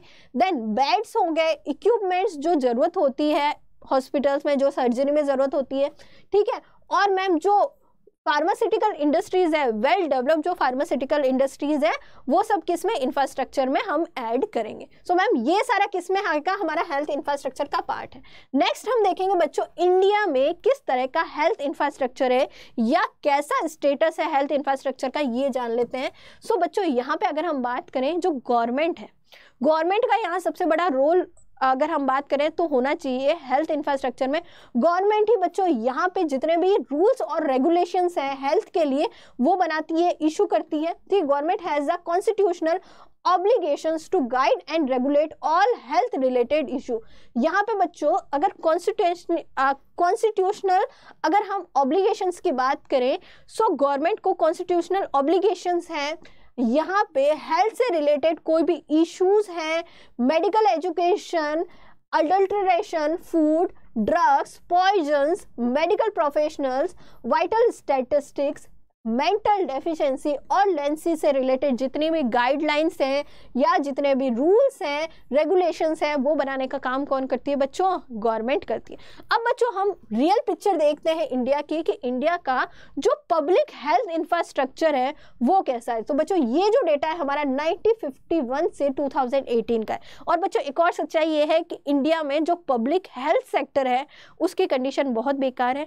वहीं बच्चों जो प्राइवेट हेल्थ सेक्टर है उसका डोमिनेशन चलता है। हमें अच्छी फैसिलिटीज अगर हेल्थ सेक्टर में देखने को मिलती है तो प्राइवेट हेल्थ सेक्टर में ज़्यादा देखने को मिलती है। सो मैम अगर हम public health infrastructure in India की बात करें 1951 से 2018 की, सो मैम यहाँ पे हमें हॉस्पिटल्स, ठीक है, गवर्नमेंट हॉस्पिटल्स, बेड्स दिए हुए हैं गवर्नमेंट के, डिस्पेंसरीज हैं, पीएचसी यानी प्राइमरी हेल्थ सेंटर है, सब सेंटर है और कम्युनिटी हेल्थ सेंटर के बारे में दिखाया गया है। 1951 में बच्चों हॉस्पिटल्स थे, गवर्नमेंट हॉस्पिटल थे 2694, वहीं 2018 में कितने हो गए? 25,718। अभी हमारी पॉपुलेशन कितनी है बच्चों? 138 करोड़ से भी ज़्यादा है। 138 करोड़ में बच्चों जो गवर्नमेंट हॉस्पिटल हैं वो कितने हैं? 25,778। क्या बच्चों ये सफिशिएंट है? हम कहेंगे नहीं मैम, अगर एटलीस्ट 1 लाख से अबाव तो होने चाहिए। जो बेसिक नीड्स है ह्यूमन बींग्स की वो तो पूरी हो, ठीक है। नेक्स्ट है बच्चों बेड्स की बात कर लेते हैं। जो पब्लिक गवर्नमेंट के जो बेड्स हैं 1951 में बच्चों 1,70,000 बेड थे। अभी की बात करें तो 7,13,986 बेड्स अवेलेबल है गवर्नमेंट हॉस्पिटल में। डिस्पेंसरी की बात करेंगे सो 1951 में डिस्पेंसरी थी बच्चों 6600, वहीं बढ़ के गवर्नमेंट डिस्पेंसरी 2018 में कितनी हो गई? 27,951 हो गई। नेक्स्ट हम देखेंगे पीएचसी यानी प्राइमरी हेल्थ सेंटर की बात करेंगे। सो 1951 में थे 725, वहीं मैम 2018 में इंक्रीज हो गए, कितने हो गए? 25,749। सब सेंटर की बात करेंगे तो 1951 में नहीं थे, 1981 में थे 84,736, वहीं बढ़ के कितने हो गए? ये 1,58,470। कम्युनिटी हेल्थ सेंटर की बात करेंगे सो 1981 में कितने थे? 761 थे। 2018 में कितने हो गए? 5,624 हो गए। सो मैम इस तरह का हमारा स्टेटस है public health infrastructure in India में, इस तरह का स्टेटस है। और बच्चों ये सच्चाई है कि पब्लिक हेल्थ सेंटर पे गवर्नमेंट इन्वेस्ट नहीं करती है। नेक्स्ट इज या बहुत कम करती है। नेक्स्ट है अगर हम हेल्थ सिस्टम इन इंडिया की बात करें तो बच्चों 3 टायर सिस्टम है, प्राइमरी, सेकेंडरी और टर्शरी है। अब बच्चों यहाँ पे हमारा लिखा हुआ है सो बच्चों प्राइमरी हेल्थ सेंटर की बात करें तो प्राइमरी हेल्थ सेंटर क्या करता है? एजुकेशन प्रोवाइड करता है। एजुकेशन किसकी? अगर कोई डिजीज हो गई है सो उसको प्रिवेंट कैसे करें, उससे रिलेटेड जो एजुकेशन है उसको कंट्रोल कैसे करें, ये सब काम कौन करता है बच्चों? प्राइमरी हेल्थ सेक्टर्स करते हैं, ठीक है। अब बच्चों जो सेफ ड्रिंकिंग वाटर है या न्यूट्रिशन आपको फूड में कैसे मिलेगा या कौन से फूड में आपको ज़्यादा न्यूट्रिशन मिलेगा, ये सब गाइड कौन करता है? प्राइमरी हेल्थ सेक्टर करता है। तो अगर हम बात करें ma'am education concerning prevailing health problems, अगर बच्चों हेल्थ प्रॉब्लम से रिलेटेड कोई भी प्रॉब्लम हो या फिर कोई डिजीजेस हो उसको आइडेंटिफाई करता है, उसको प्रिवेंट करता है, उसको कंट्रोल करने की कोशिश करता है और इससे रिलेटेड क्या कर देता है? एजुकेशन देता है। Next is promotion of food supply. Food supply सही तरीके से हो, ठीक है, प्रॉपर न्यूट्रिशन मिले, एडुकेट सप्लाई ऑफ वाटर हो या बेसिक सैनिटाइजेशन की भी एजुकेशन कौन देता है? प्राइमरी हेल्थ सेक्टर देता है। नेक्स्ट है बच्चों मैटरनल और चाइल्ड हेल्थ केयर। जो मैटरनल या मदर्स की या फिर जो चाइल्ड हेल्थ है वो कंसर्न भी कौन रखता है बच्चों? इससे रिलेटेड जो इंक्वायरी है या जो एजुकेशन है बच्चों कौन प्रोवाइड करता है? प्राइमरी हेल्थ सेक्टर ही प्रोवाइड करता है। नेक्स्ट है immunization against major infection diseases and injury. अब बच्चों जो बहुत सारे जो मेजर इन्फेक्शन या इंजरीज है उनके लिए बच्चों इम्यूनाइजेशन कौन प्रोवाइड करता है? प्राइमरी हेल्थ सेक्टर ही प्रोवाइड करता है। नेक्स्ट हम देखेंगे promotion of mental health and provision of essential drugs. अब जो मेंटल हेल्थ है उनके लिए प्रमोशन करता है कि सिर्फ फिजिकल हेल्थ ही जरूरी नहीं है, मेंटल हेल्थी रहना भी जरूरी है, ठीक है। और ये जो एसेंशियल ड्रग्स है उनके लिए प्रोविजन भी देता है और ये जो एसेंशियल जो ड्रग्स है बच्चों ये भी प्रोवाइड करता है।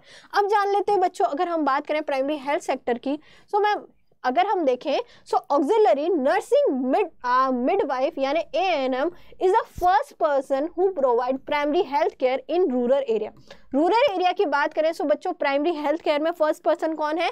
ANM है, जो कि क्या करती है? हेल्थ केयर प्रोवाइड करती है।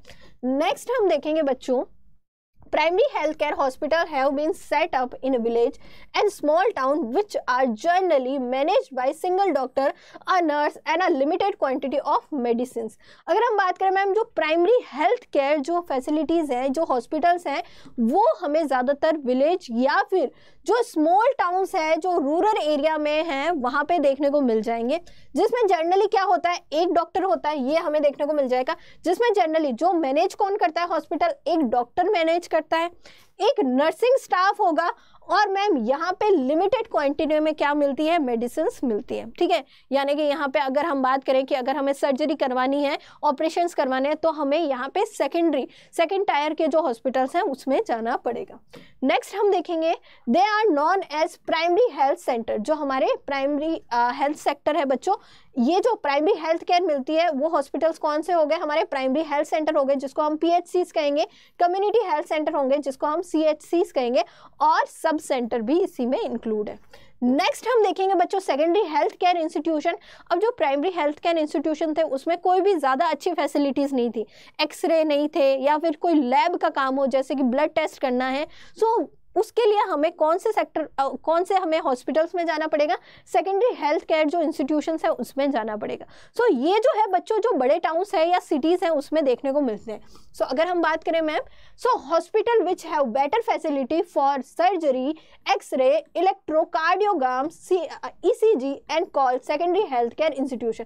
जिन हॉस्पिटल्स में बच्चों हमें सर्जरी की फैसिलिटी, एक्सरे की फैसिलिटी या ECG या ऐसी कुछ फैसिलिटीज़, या जिस हॉस्पिटल में हमें स्पेशलिस्ट डॉक्टर मिल जाए, सो मैम वो जो हॉस्पिटल्स हैं वो सेकेंडरी हेल्थ केयर इंस्टीट्यूशन का पार्ट है। ठीक है, they are mostly located in district headquarter and in big town. अब ये जो हॉस्पिटल्स होते हैं बच्चों वो कहाँ होते हैं? ये जो डिस्ट्रिक्ट हेडक्वार्टर्स हैं, यानी जो बड़ी जो सिटीज़ हैं उसमें या फिर बिग टाउन्स में हमें देखने को मिल जाते हैं। ठीक है, नेक्स्ट हम टर्शरी सेक्टर की बात करेंगे। सो बच्चों टर्शरी सेक्टर में अगर हम प्राइमरी और सेकेंडरी सेक्टर में अगर उन दोनों में ही भी किसी भी डिजीज़ को क्वेयर नहीं होती है, किसी भी डिजीज़ का ट्रीटमेंट नहीं होता है, तो लोग कहाँ जाते हैं? टर्शरी सेक्टर के हॉस्पिटल्स में जाते हैं। सो बच्चों टर्शरी सेक्टर में बहुत ही एडवांस लेवल के इक्विपमेंट होते हैं, मेडिसिन होती है, और बच्चों जो कॉम्प्लिकेटेड जो हेल्थ प्रॉब्लम होती है उनसे रिलेटेड जो भी ट्रीटमेंट होता है वो कहाँ होता है? टर्शरी सेक्टर में होता है, which could not be manage by primary और secondary hospital come under the tertiary hospital. ऐसे बच्चों ऐसी प्रॉब्लम, हेल्थ रिलेटेड प्रॉब्लम जो प्राइमरी और सेकेंडरी हॉस्पिटल्स यहाँ पे उसका ट्रीटमेंट नहीं कर सकते, तो यह कहाँ आएंगे? टर्शरी सेक्टर में आएंगे। नेक्स्ट हम देखेंगे बच्चों प्रोवाइड करते हैं स्पेशलाइज हेल्थ केयर। जो स्पेशलाइज हेल्थ केयर है, जैसे कि किसी को हार्ट अटैक आया है, ठीक है, उससे रिलेटेड जो स्पेशल केयर है बच्चों वो कहाँ मिलेगी? टर्शरी सेक्टर में ही जनरली देखने को मिलती है। नेक्स्ट है बच्चों अगर हम टर्शरी सेक्टर्स की बात करें, सो टर्शरी सेक्टर के इंडिया के लेवल के जो हॉस्पिटल है बच्चों यहाँ पे है आपके सामने। फर्स्ट है All India Institute of Medical Science New Delhi, AIIMS का नाम आपने सुना होगा बच्चों। एम्स हमारा टर्शरी लेवल का हॉस्पिटल है। Post graduate institute Chandigarh. Next है Jawaharlal institute of post graduate medical education and research Pondicherry. ये बच्चों जो हॉस्पिटल होते हैं ना वो रिसर्च और एजुकेशन भी प्रोवाइड करते हैं, बच्चे यहाँ पे पढ़ते हैं। National institute of mental health and neuroscience Bangalore and all India Institute of hygiene and public health Kolkata. ये सारे जो हॉस्पिटल है बच्चों ये कौन से हैं? टर्शरी सेक्टर के हॉस्पिटल है। इनके नाम याद रख लेना और बच्चों इनकी सिटीज़ के नाम भी याद रख लेना, कौन से हॉस्पिटल कौन सी सिटी में। नेक्स्ट हम देखेंगे बच्चों, नेक्स्ट हम देखेंगे प्राइवेट सेक्टर का क्या रोल है हेल्थ इंफ्रास्ट्रक्चर में। अगर हम बात करें ना बच्चों, पब्लिक हेल्थ सेक्टर है उसका रोल बहुत कम है हमारे हेल्थ इंफ्रास्ट्रक्चर में। प्राइवेट जो सेक्टर है उसका डोमिनेशन है बच्चों हमारे हेल्थ सेक्टर में। सो अगर हम बात करें, a study report that more than 70% of the hospital in India are run by the private sector. अगर हम प्राइवेट सेक्टर की बात करें सो इंडिया में 100 हॉस्पिटल्स में से 70% जो हॉस्पिटल है बच्चों वो कौन रन कर रहा है? बच्चों यहाँ पे प्राइवेट सेक्टर रन कर रहे हैं। ठीक है, नेक्स्टली हम देखेंगे they control nearly 2/5 of the beds available in the hospital, nearly 60% of dispensary are run by the same private sector. अब बच्चों ये क्या कर रहे हैं, 2/5 अगर हम पूरे हॉस्पिटल्स के बेड्स देखें तो 2/5 जो बेड्स हैं वो यहाँ पे बच्चों अवेलेबल कौन करवाता है, यहाँ पे प्राइवेट सेक्टर अवेलेबल कराता है। और जो डिस्पेंसरीज है बच्चों 60% जो डिस्पेंसरीज है हमें देखने को मिलेगी वो किसकी है, प्राइवेट सेक्टर की है। नेक्स्ट हम देखेंगे बच्चों ये जो हेल्थ केयर है बच्चों, provide health care for 80% of out patient and 46% of in patient. ये जो हेल्थ सर्विसेज है या हेल्थ केयर जो सर्विसेज है बच्चों 80% जो है वो जो आउटसाइडर्स हैं, इंडिया से बाहर से जो आए हैं उनको प्रोवाइड करते हैं। और इंडिया में बच्चों 46% जो पेशेंट्स हैं उनको, जो इंडिया के रेजिडेंशियल हैं उनको 46% यहाँ पे हेल्थ केयर फैसिलिटीज प्रोवाइड करते हैं। नेक्स्ट हम देखेंगे private sector has been playing a dominant role in a medical education and training, medical technology, diagnosis, manufacture and sale of pharmaceuticals, hospital construction and the provision of medical services. अब बच्चों private sector का क्या है, dominate role play करता है यहाँ पे किसमें, मेडिकल एजुकेशन में।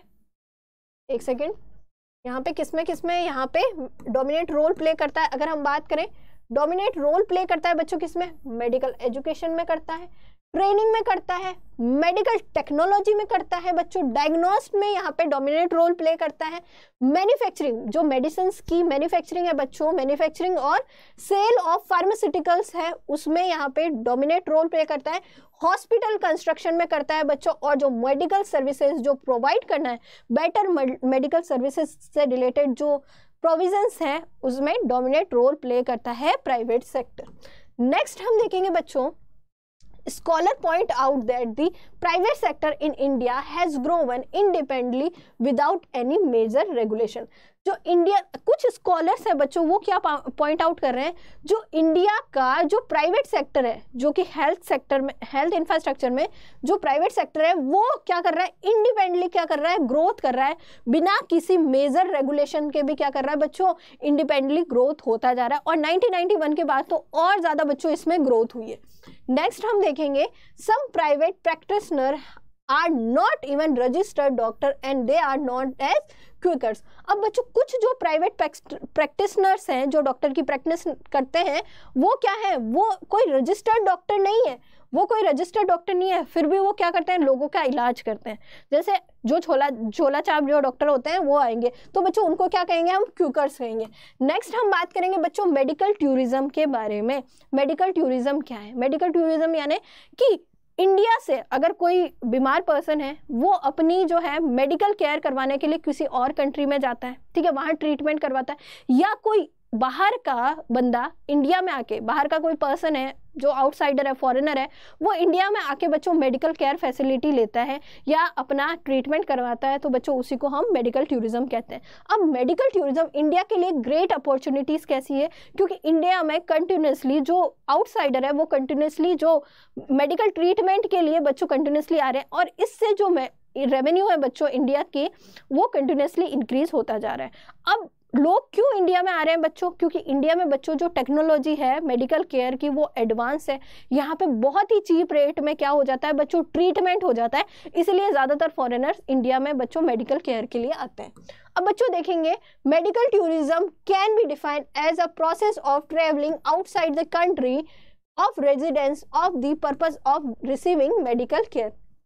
मेडिकल टूरिज्म का मतलब क्या है, यहाँ पे बच्चों मेडिकल केयर रिसीव करने के लिए जो आउटसाइडर है वो क्या करते हैं, दूसरी कंट्री में बच्चों ट्रेवल करते हैं, सो इसी को हम क्या कहेंगे, मेडिकल टूरिज्म कहेंगे। अब बच्चों आगे देख लेते हैं, India's health services combine the latest medical technologies with qualified professional and are cheaper for foreigners as compared to cost of similar health care services in their or country। अब बच्चों India में क्यों आते हैं, मैंने अभी आपको बात बताई है कि इंडिया में जो बच्चों हेल्थ केयर की जो कॉस्ट है वो क्या है, चीपर है। अगर कोई फॉरेनर अपनी कंट्री में मेडिकल केयर लेता है, उसी ट्रीटमेंट उसी चीज़ की मेडिकल केयर लेता है, सो उसको बहुत ज़्यादा पैसा देना पड़ता है। इंडिया में नहीं देना पड़ता, यहाँ पे चीप है, इसीलिए इंडिया में आते हैं। इंडिया की जो टेक्नोलॉजी है बच्चों, मेडिकल टेक्नोलॉजी, वो बहुत ज़्यादा एडवांस है, इसलिए भी लोग यहाँ पे आके ट्रीटमेंट करवाते हैं। नेक्स्ट हम देखेंगे बच्चों इसी में, so in 2016 as many as 2,01,000 foreigners visit in India for medical treatment and this figure is likely to increase 15% each year। अब अगर हम 2016 का डेटा देखें, so इंडिया में 2,01,000 जो फॉरेनर्स है वो इंडिया में आए थे मेडिकल ट्रीटमेंट के लिए, और मैम ये हर ईयर क्या हो रहा है, 15% से इंक्रीज हो रहा है। Experts predict that 2020 India could earn more than 50 billion rupees a year through such medical tourism। और जो एक्सपर्ट्स हैं उन्होंने प्रिडिक्ट किया कि 2020 में इंडिया क्या करेगा, मेडिकल टूरिज्म से 500 बिलियन रुपीस पर ईयर जो है मेडिकल टूरिज्म के थ्रू अर्न करेगा। पर 2020 में तो लॉकडाउन लग गया था, उसके बाद भी बच्चों हमारा जो मेडिकल टूरिज्म है उस पर ज़्यादा इम्पैक्ट नहीं पड़ा है, क्योंकि जैसे ही लॉकडाउन खुला तो लोग ट्रीटमेंट के लिए इंडिया आने लग गए। ठीक है बच्चों, सो ये हमारे मेडिकल टूरिज्म के बारे में हमारे। अब हम जान लेते हैं बच्चों इंडियन सिस्टम ऑफ मेडिसिन क्या है, ISM के बारे में।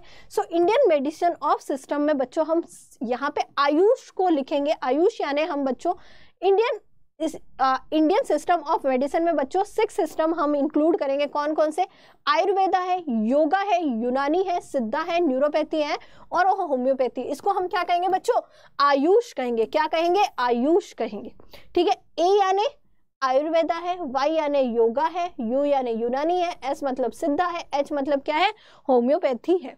अब बच्चों आगे देखते हैं, ये जो ISM है, ठीक है, have a huge potential and can solve a large part of our health care problems because they are effectively safe and inexpensive.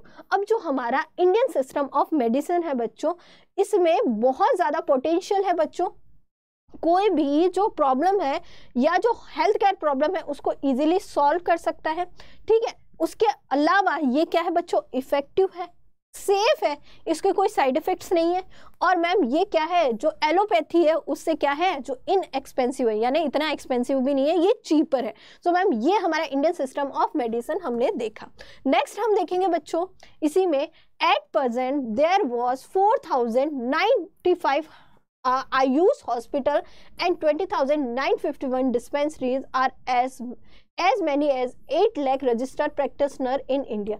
अगर हम इंडिया की बात करें बच्चों, अभी की लेटेस्ट बात करें, सो 4,095 तो आयुष हॉस्पिटल है, डिस्पेंसरी है बच्चों 28,000 मान लेते हैं, और 8 लाख क्या है बच्चों, रजिस्टर्ड प्रैक्टिशनर डॉक्टर्स हैं। नेक्स्ट हम देखेंगे इंडिकेटर्स देखेंगे बच्चों हेल्थ और हेल्थ इंफ्रास्ट्रक्चर का, तो इससे रिलेटेड हम क्रिटिकल अप्रेजल देखेंगे। तो बच्चों हेल्थ इंडिकेटर्स में अगर हम बात करें तो हेल्थ इंडिकेटर्स किसी भी कंट्री का हेल्थ स्टेटस बताता है। अब बच्चों हेल्थ इंडिकेटर्स में हम किस किस को इंक्लूड करेंगे, इनफैक्ट मोर्टिलिटी रेट को यहाँ पे इंक्लूड करेंगे, मटरनल मोर्टिलिटी रेट को इंक्लूड करेंगे, life expectancy and nutrition level along with the incidence of communable and non communable diseases, इसको हम इंक्लूड करेंगे और देखेंगे कि इंडिया की क्या कंडीशन है। अच्छा, इनफैक्ट मोर्टिलिटी रेट क्या बताती है, इनफैक्ट मोर्टिलिटी रेट बताती है बच्चों कि 1000 जो चाइल्ड बर्थ हुए हैं उसमें से कितने बच्चे हैं वो लाइव है या कितनों की डेथ हो गई है। ठीक है, इनफैक्ट मोर्टिलिटी रेट क्या बताती है कि 1000 में से कितने बच्चों की डेथ हो गई है। बट वही मटरनल मोर्टिलिटी रेट क्या बताती है, एक वुमन की 1000 जो विमेंस हैं उसमें से बच्चों कितनी जो विमेंस हैं उनकी डेथ हो गई है किसी भी बेबी का बर्थ करते हुए। ठीक है, मटरनल मोर्टिलिटी रेट है बच्चों। लाइफ एक्सपेक्टेंसी रेट क्या बताती है, अगर कोई भी बच्चा अगर बॉर्न हुआ है, सो बच्चा उस बॉर्न हुआ है तो उस टाइम से उसकी लाइफ जीने की जो एक्सपेक्टेंसी है वो बताता है। ठीक है, और बच्चों न्यूट्रिशन लेवल को देखना है हमें, और बच्चों जो कम्युनेबल और नॉन कम्युनेबल डिजीजेस हैं उस पे डिपेंड होकर हमें क्या करना है, क्रिटिकल अप्रेजल करना है। ठीक है मैम, कर लेते हैं। सो बच्चों यहाँ पे इंडिकेटर्स दे रखे हैं हेल्थ इन इंडिया के, और अगर हम अदर कंट्रीज से कंपेयर करें तो हमें इस तरह का डेटा देखने को मिलता है। तो बच्चों यहाँ पे इंडिकेटर्स क्या क्या लिए, इंडिकेटर्स है बच्चों इनफैक्ट मोर्टिलिटी रेट है, 1000 लाइव बर्थ है। ठीक है, अंडर 5 मोर्टेलिटी रेट दी हुई है, बर्थ बाय स्किल्ड अटेंडेंट दिया हुआ है, इनफेक्ट इम्यूनाइज दिया हुआ है बच्चों, गवर्नमेंट हेल्थ स्पेंडिंग दी हुई है as % of GDP, out of pocket expenditure as % of current health expenditure दिया हुआ है। ठीक है, इंडिया की कंडीशन की अगर हम बात करें मैम, तो इंडिया में इनफैक्ट मोर्टेलिटी रेट कितनी है बच्चों, 1000 में से जो 30 है उनकी डेथ हो जाती है। और बच्चों ये क्या है बच्चों, बहुत ही खराब है। सॉरी, एक सेकेंड बच्चों, यहाँ पे अगर हम देखें इनफैक्ट मोर्टेलिटी रेट है बच्चों यहाँ पे कितनी है, 30 है। वहीं बच्चों इनफैक्ट मोर्टेलिटी इंडिया की कितनी है, 30 है। वही चाइना की कितनी है बच्चों, 7.4 ही है। यानी इंडिया में 1000 में से जो 30% जो बच्चे हैं वो क्या हो जाते हैं, उनकी डेथ हो जाती है। ठीक है, अब बच्चों अगर हम चाइना की बात करें तो 7.4 है, यूएसए की भी 5.6 है और श्रीलंका की भी क्या है, 6.4 है। यानी सबसे खराब कंडीशन किसकी है, इंडिया की है। ठीक है, अंडर 5 मोर्टेलिटी रेट की बात करें तो इंडिया में 37 है, चाइना में 8.6 है, यूएसए में 6.5 है और श्रीलंका में भी क्या है, 7.4 है। सो यहाँ पे भी इंडिया की कंडीशन बहुत खराब है। बर्थ बाय स्किल्ड अटेंडेंस, यानी कि जब कोई भी यहाँ पे विमेन है वो बर्थ दे रही है किसी भी चाइल्ड को, तो उस टाइम बच्चों जो स्किल्ड अटेंडेंट हैं वो कितने हैं। सो इंडिया की बात करें तो 81% केसेस में ये पाया जाता है, चाइना में भी 81%, यूएस में 99% जो बर्थ होते हैं बच्चों वो स्किल्ड अटेंडेंस की निगरानी में होते हैं और श्रीलंका में भी ऐसा ही है। नेक्स्ट हम देखेंगे बच्चों इन्फेंट इम्यूनाइज्ड की बात करते हैं, DTP के बारे में।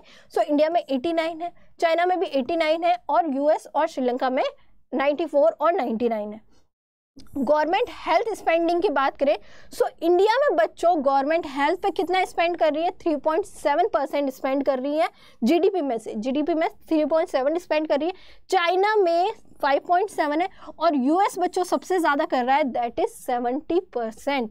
अब बच्चों अगर हम बात करें आउट ऑफ पॉकेट एक्सपेंडिचर की बात करें करंट हेल्थ एक्सपेंडिचर में, सो इंडिया में सबसे ज़्यादा एक्सपेंडिचर होता है बच्चों किसमें, आउट ऑफ हेल्थ एक्सपेंडिचर, मतलब हेल्थ एक्सपेंडिचर सबसे ज़्यादा होता है इंडिया में। चाइना में सिर्फ 36% है, यूएस में 11.1% है और श्रीलंका में भी कितना है, 50% है। सो बच्चों ये जो इंडिकेटर्स है हमें क्या बताता है, पहली बात तो इंडिया में हमारी जीडीपी में से अगर हम बात करें हेल्थ पे बहुत ही कम क्या हो रहा है मैम, एक्सपेंडिचर हो रहा है। ऊपर से जो इन्फेंट मोर्टेलिटी रेट है या मोर्टेलिटी रेट है या बर्थ बाय स्किल्ड अटेंडेंस है, ये भी क्या है, इनकी भी कंडीशन बहुत ज़्यादा खराब है। नेक्स्ट हम देखेंगे बच्चों, नेक्स्ट हम देखेंगे ग्लोबल बर्डन ऑफ डिजीजेस के बारे में कि ग्लोबल बर्डन ऑफ डिजीजेस क्या है। सो बच्चों ग्लोबल बर्डन ऑफ डिजीजेस क्या बताता है, ये कंडीशन को बताता है जिसमें कि प्रीमेच्योर डेथ हुई है, किसी भी पर्सन की कोई डिजीज हुई है उसको और उसकी प्रीमेच्योर डेथ हुई है, या फिर उस डिजीज के साथ उसने कितने ईयर स्पेंड किए हैं, इसी को यही क्या है बच्चों हमारा ग्लोबल बर्डन ऑफ डिजीजेस है। तो अगर हम बात करें बच्चों ग्लोबल बर्डन ऑफ डिजीजेस की, GDP is indicator used by experts by gauge the number of people dying prematurely due to particular diseases as well as the number of years spent by them in the state of disability owing of the diseases। अब बच्चों GDP क्या बताता है, ये जो indicator है वो use करते हैं बच्चों कौन, एक्सपर्ट्स यूज करते हैं।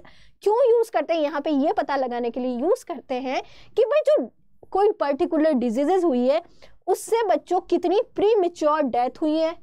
इसके अलावा एक डिजीजेस होने से लोगों ने कितने ईयर स्पेंड किए उस डिजीजेस से, और उस डिजीजेस से अगर कोई डिसेबिलिटी हुई है बच्चों, कोई डिसेबिलिटी हुई है उसमें कितने ईयर स्पेंड किए। जैसे अगर हम पोलियो की बात करें, जब पोलियो होता है बच्चों उस टाइम डिसेबल हो जाता है इंसान, मरता नहीं है पर डिसेबल हो जाता है। अब जितने ईयर वो निकालेगा, मतलब टिल डेथ तक जितने भी ईयर आएंगे बच्चों वो किस में हो जाएगा, वो जीडीपी में काउंट होगा। सो बच्चों यहाँ पे ग्लोबल बर्डन ऑफ डिजीजेस हमने देखा।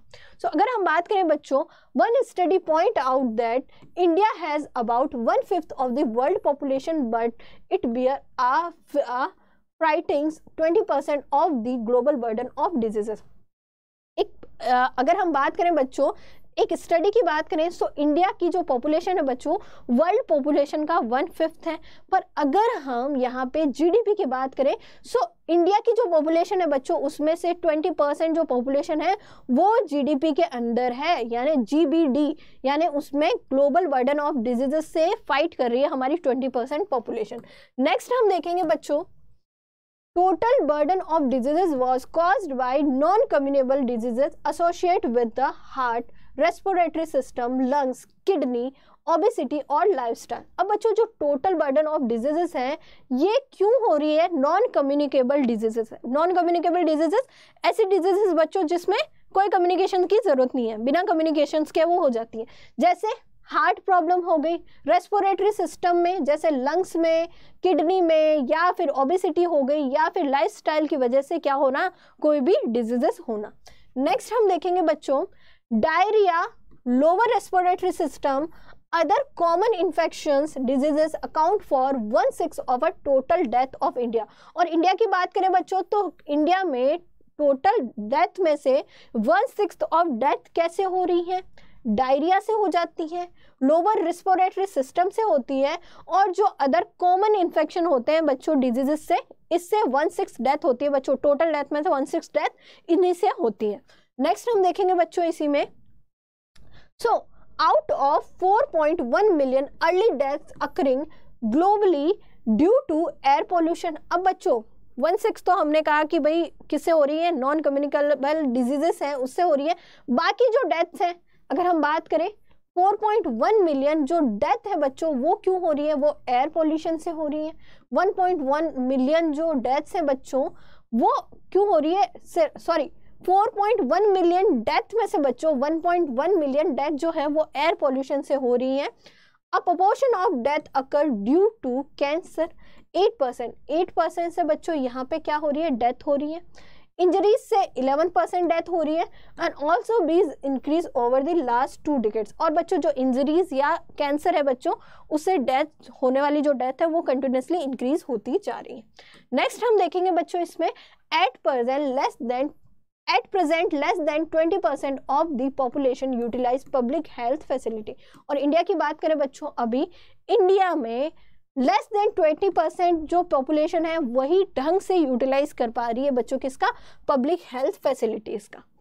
Only 38% of the PHC have required number of doctors and only 30% of PHCs have sufficient stock of medicine।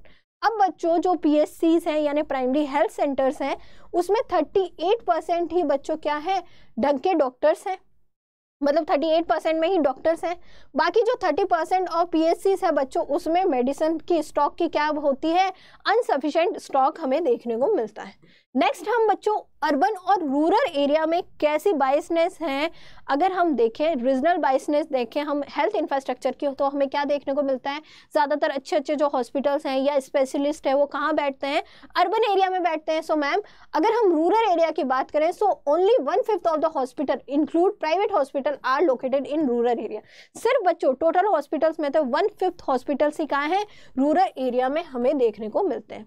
Next है बच्चों rural area has only about half of the number of dispensaries.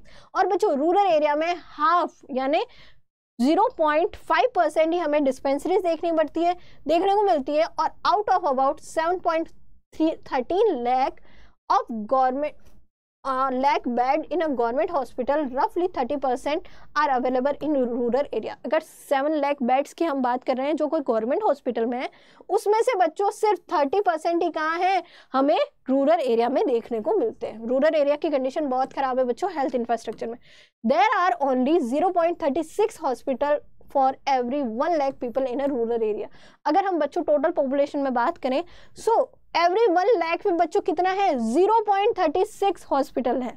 ठीक है, आगे हम देखेंगे बच्चों अर्बन एरिया है 3.6 hospital in every 1 lakh people in a rural area. वहीं बच्चों अर्बन एरिया में हमें 3.6 हॉस्पिटल देखने को मिल जाएंगे एवरी 1 लाख अगर पॉपुलेशन में देखें तो।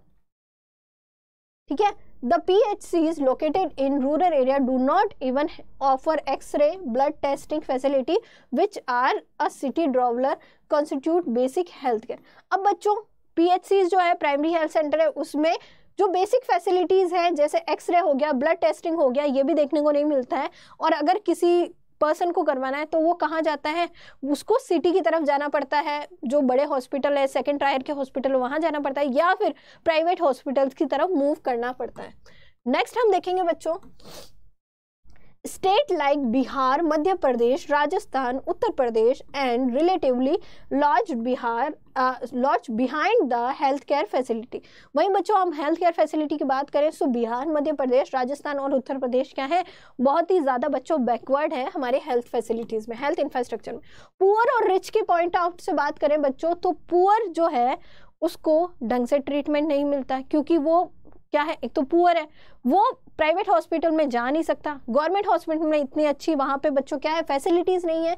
सो मैम अगर हम बात करें, one study point out that the poorest 20% of Indians living in both urban and rural area spend 12% of their income on health care. अब बच्चों पुअर क्या करता है, 12% इनकम जो है स्पेंड करता है अपने हेल्थ केयर पे, और रिच क्या करता है, सिर्फ 2% ही अपनी जो है इनकम है वो बच्चों स्पेंड करता है हेल्थ केयर पे।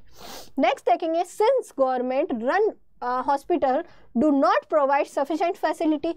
अब बच्चों कोई पुअर है, वो बीमार पड़ गया तो बच्चों वो कहाँ जाएगा, हॉस्पिटल में जाएगा, और जो गवर्नमेंट हॉस्पिटल है उसमें जाएगा। गवर्नमेंट हॉस्पिटल में बच्चों सफिशिएंट जो फैसिलिटीज़ है वो नहीं मिलती है। सो बच्चों या तो पुअर क्या करेगा, प्राइवेट हॉस्पिटल की तरफ मूव करेगा। अब प्राइवेट हॉस्पिटल में बच्चों क्या है, फीस भी ज़्यादा है। अब फीस देने के लिए जो कोई भी पुअर पर्सन है उनके बच्चों को या उसको लोन लेना पड़ेगा ट्रीटमेंट के लिए, और यहाँ पे बच्चों क्या करवाना पड़ेगा, यहाँ पे ट्रीटमेंट करवाना पड़ेगा। सो यहाँ पे ट्रीटमेंट करवाने के लिए या तो वो डेट्स में रहेगा, डेट फॉरएवर होगा उसको, या फिर वो क्या करेगा, यहाँ पे अगर डेट नहीं लेना है, अगर उसको ये चाहता है कि भाई ट्रीटमेंट में ना हो, तो वो क्या करेगा, वो सोचता रहेगा कि ये डिजीज होके मैं मर ही जाऊँ। ठीक है, नेक्स्ट हम देखेंगे बच्चों इसमें विमेन हेल्थ के बारे में। सो विमेन हेल्थ के बारे में अगर हम बात करें, सो हमारा जो चाइल्ड रेशो है बच्चों वो थोड़ा पॉजिटिवली नहीं है, अब पॉजिटिवली हो गया, पर 2001 का जो सेंसस है उसके अकॉर्डिंग देखें तो हमारा, अगर हम चाइल्ड रेशो की बात करें तो 927 है बच्चों एवरी 1000। हम बॉयज़ की बात करें तो गर्ल्स का ये रेशो है, और 2011 में तो बच्चों और भी कम हो गया था, 919 हो गया था। ठीक है, और बच्चों ये है, ये क्या हो गया, अब धीरे धीरे क्या हो गया, ये कम हो गया। अब अगर हम बात करें बच्चों, 5% of girls age between 15 to 90 years are not only married but have already born child at least one। वही बच्चों अगर हम 5% टोटल विमेंस की जो पॉपुलेशन है उसमें देखें, सो 5% जो गर्ल्स हैं उनकी जो मैरिज है बच्चों कब हो जाती है, उनकी मैरिज हो जाती है 15 to 19 ईयर की एज में। इवन बच्चों यहाँ पे 90 ईयर की एज तक आते आते उनको क्या हो जाता है, एक बेबी भी हो जाता है। ठीक है, एक चाइल्ड भी बॉर्न हो जाता है, यानी प्री मैच्योर क्या हो जाते हैं बच्चों, यहाँ पे मदर्स बन जाती है, बहुत ही छोटी एज में मदर्स बन जाती है। नेक्स्ट हम बात करेंगे बच्चों, अगर हम बात करें, more than 50% of married womens in age group of 15 to 49 years have anaemia and nutritional anaemia cause iron deficiency and this has not decline since 2005। अगर हम बच्चों विमेंस हेल्थ की बात करते हैं, सो विमेन हेल्थ में बच्चों जो आयरन डेफिशिएंसी से सबसे ज़्यादा जो 50% जो विमेंस हैं बच्चों इसको फेस कर रही है वो है एनीमिया या फिर न्यूट्रिशन एनीमिया, जो किसी की डेफिशिएंसी से हो रही है, हमारे आयरन की डेफिशिएंसी से हो रही है। ठीक है, और ये बच्चों यहाँ पे डिक्रीज भी नहीं हो रहा 2005 से। नेक्स्ट हम देखेंगे बच्चों, the GBD study 2017 report that the premature death due to neonatal disorder tops in both the year 2007 neonatal disorder and 2007 and 2017 and this has not declined since 2005। वही बच्चों जो GBD की स्टडी थी 2017 में, इसमें रिपोर्ट में कहा गया था प्रीमेच्योर जो डेथ है बच्चों न्यूनेंटल डिसऑर्डर से, उसने वो टॉप पे थी जिससे कि सबसे ज़्यादा डेथ हुई थी 2007 में और बच्चों 2017 में, और बच्चों ये भी 2005 से डिक्लाइन नहीं हो रही। तो बच्चों इस तरह की विमेंस हेल्थ कंडीशन है हमारे इंडिया में। ओके, अगर बच्चों हम हेल्थ इंफ्रास्ट्रक्चर की बात करते हैं तो हेल्थ इंफ्रास्ट्रक्चर क्या है बच्चों, एक वाइटल पब्लिक गुड्स है जिसको हर ह्यूमन का ये राइट है कि उसको एक क्या मिले, हेल्थ अच्छे से मिले। ठीक है। All citizen can get better health facility if public health services are decentralize. अब अगर हमारी जो हेल्थ इंफ्रास्ट्रक्चर है वो कैसे अच्छा हो सकता है, हर जो सिटीजन है उसको बच्चों कैसे अच्छे हेल्थ फैसिलिटीज मिल सकती हैं जो पब्लिक हेल्थ सर्विसेज हैं उनका डिसेंट्रलाइजेशन करके। नेक्स्ट हम देखेंगे बच्चों, success in the long term battle against diseases depends on education and efficient health infrastructure. अब बच्चों हमें अगर हेल्थ इंफ्रास्ट्रक्चर में जो हमारा सही से नहीं है उसमें अगर सक्सेस हमें पानी है तो बच्चों ये थोड़ा हमारी लॉन्ग टर्म बैटल हो जाएगी, ठीक है। ये हमारे डिजीजेस पे डिपेंड करती है। और बच्चों जो एजुकेशन है और जो हमारा इफिशिएंट हेल्थ इंफ्रास्ट्रक्चर है इस पर डिपेंड करता है। अगर ये अच्छा हो गया ना तो हमारा क्या होगा, हमें हेल्थ इंफ्रास्ट्रक्चर में क्या मिलेगी, सक्सेस भी मिल जाएगी। सो बच्चों आज के सेशन में हमने इंफ्रास्ट्रक्चर के बारे में जाना, जिसमें हमने इंफ्रास्ट्रक्चर की इंपॉर्टेंस, उसी के साथ साथ हमने इंफ्रास्ट्रक्चर के हमने यहाँ पे बच्चों सोर्सेज या टाइप्स के बारे में जाना, एनर्जी इंफ्रास्ट्रक्चर के बारे में जाना, पावर इलेक्ट्रिसिटी के बारे में जाना। उसके अलावा बच्चों हमने हेल्थ इंफ्रास्ट्रक्चर के बारे में जाना, public health infrastructure, private health infrastructure के बारे में जाना, इंडिया में क्या कंडीशन है, और इंडिया के साथ साथ हमने अदर कंट्रीज से भी इसका कंपेयर किया। आई होप सो कि बच्चों आपको वीडियो पसंद आया होगा। Thank you.